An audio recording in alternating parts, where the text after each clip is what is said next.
Assalamualaikum warahmatullahi wabarakatuh. Alhamdulillahirabbil alamin wassalatu wassalamu ala asyrafil anbiya'i wal mursalin wa ala alihi wa ashabihi ajmain, amma ba'du. Puji dan syukur kita panjatkan kepada Allah Subhanahu wa taala yang telah mengumpulkan kita pada hari ini. Salawat dan salam kepada Nabi Muhammad sallallahu alaihi wasallam yang telah membawa kita kepada kebaikan.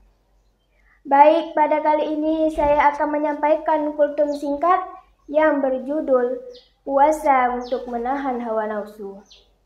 Sahabat SMDA TV yang dirahmati oleh Allah, saat berpuasa kita tidak hanya dituntut untuk menahan haus dan lapar saja, akan tetapi mengajarkan kita untuk menahan hawa nafsu, baik itu berupa harta, kebutuhan biologis, maupun kekuasaan.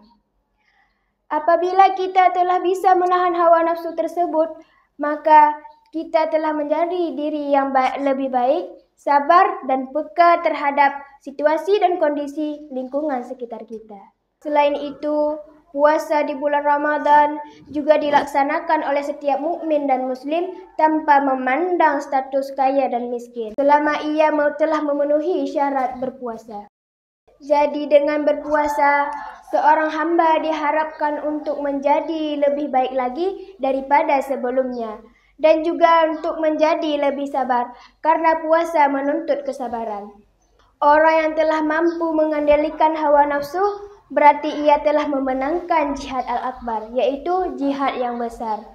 Cara mengendalikan hawa nafsu ialah dengan berpuasa. Itu adalah cara yang efektif dan ampuh. Dan di samping itu kita harus juga beribadah seperti salat, berzikir, sedekah, dan lain sebagainya. Bagaimana firman Allah Subhanahu wa taala dalam surat Ali Imran ayat 14 yang berbunyi, "Dijadikan indah dalam pandangan manusia cinta terhadap apa yang mereka inginkan, berupa perempuan-perempuan, anak-anak, harta benda yang bertumpuk berupa emas dan perak, kuda pilihan, bahkan sawah dan ladang. Itulah yang dinamakan dengan kesenangan dunia, maka tempat kembali yang baik adalah di Allah Subhanahu wa taala.